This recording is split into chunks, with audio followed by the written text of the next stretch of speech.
Beverly Hills is, you know, a great place. I have a house there. I had a house there. I used to stay a lot of time, spend a lot of time there. And a great place. You know that I have friends, they leave their trunk open for their car because they don't want, they know they're going to be vandalized. They don't want the trunk ripped off in order for them to steal what's in the back. They leave the doors open so when they go in to steal the radio or whatever they take, that they don't rip off the door. They leave the doors totally open so the criminals, when they go and open the door, they don't have to break the windows and kill the car in order to steal whatever it is in the car that they're looking for. And that's at a level that nobody's ever seen before. Nobody lives like that. I have another friend, he has a garage, and in order to save his garage door, he leaves it open so that people can just walk into his garage, take whatever they want, and leave. But all the cars are, so many cars, I've been told this by many people, stars, big people, they leave their doors open so the doors aren't destroyed by these criminals. All over Los Angeles this is taking place. And you know that. I mean, you've heard that. Christy, could you say a few words? Sure. Well, Mr. President, I think one of the most impactful statistics that you used today was of the 1,000 arrests that have happened already so far, 439 of them were illegal criminals, which means they never should have been in this country to begin with. That they were in this country, invaded over our southern border or our northern border or maritime seas, and then they committed crimes against the American people. So by getting those individuals incarcerated, we've stopped those violent crimes from happening here in the city. And sir, they do. Exactly like Stephen was talking, they have ties to cartels. They have networks across this country and other cities. So by what you're doing here is going to have a ripple effect in Miami, in Chicago, in other cities, because you're grabbing those networks and giving us information and targeting information to go and get more criminals across this country. So thank you for the work that you're doing. We have ICE and CBP, Federal Protective Services, Secret Service, HSI, all of our officers are working with all the other agencies every day here in DC, and they're so proud to have this kind of partnership. So they're so glad that you're letting them do their jobs again. And I don't know if you've heard, sir, but the recruitment campaign for ICE, when we were going to hire 10,000 new officers, we've got over 130,000 people that have applied and raised their hands and said they want to work with ICE. So no matter what the fake news says or what the media says about ICE not having support, they've got incredible support from the American people. People want to join them and help them do what they're doing to make America safe again. So thank you for the I was going to say that our recruitment drive, so it was dead. During the campaign, they couldn't get, every story was the Army can't fill up, the Marines, none of them could fill up. They were way behind. We couldn't get anybody to go into the military, couldn't get any police. We've just set records on everybody wants to be in, everybody wants to go in. And we're taking incredible people. I mean, the level of, you know, because of the Supreme Court, it's based on merit. It's all based on merit now. It's not based on anything else. You got to, if you need strong people, you have to get strong people. It's all based on merit. But we're setting records in the Army, Navy, Air Force, Marines, the Coast Guard. One of my favorites, because I happen to have created it, Space Force. We're very proud of Space Force. It's amazing what it's doing. We're leading in space now. China was killing us. Russia was beating us. China was killing us. We're now killing China. We are leading in space by a lot because of Space Force. So we're very proud. But everybody wants to go in. We went from not, and you know how bad that is for the spirit when every story that you were writing a year ago was that nobody wants to go into the military anymore. And if you're in the military, you know how deflating that is? You go and be a family. Nobody wants a job that you have. Well, now it's the opposite. Everybody wants to be there. And that includes police and fire and everything else. You're doing a good job. Thank you, sir. You're stopping a lot of wars. just the presidents we're stopping.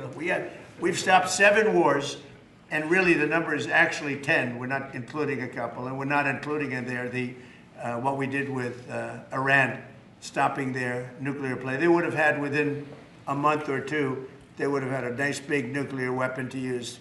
That's not going to happen. That won't happen. Pete, go ahead, please. Yes, sir.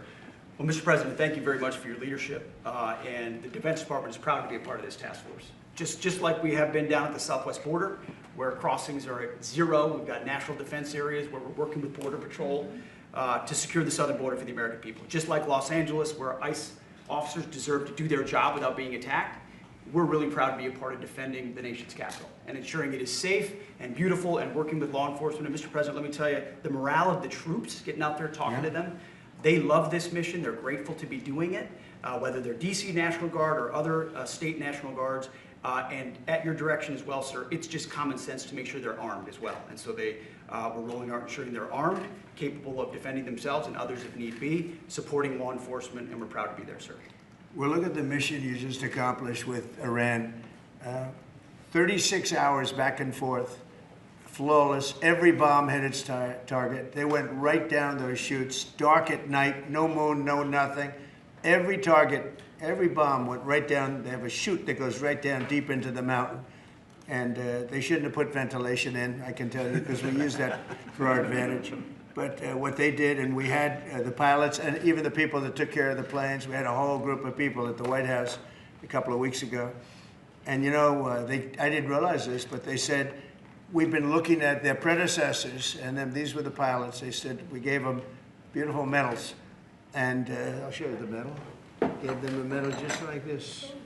See? Just like that. They were so happy. Gave a lot of them out for that. It was an incredible job. You know, we had 52 tankers. People don't realize, so that they could refuel. We had many fighter jets, F-22s, and F-35s. We had many. It was an amazing operation. It was flawless.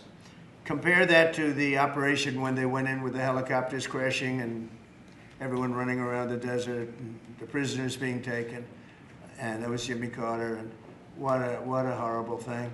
This was the exact opposite. This was the exact opposite of what they did in leaving a very, very nice place. The Taliban runs a tough operation in Afghanistan, and I think it was the most embarrassing day in the history of our country. That was Biden. I was leaving, and we would have left through strength, tremendous strength. We would have had we would have kept Bagram, which is the air base, one of the largest runways in the world, one of the most powerful. You could land anything on it, many, many feet thick.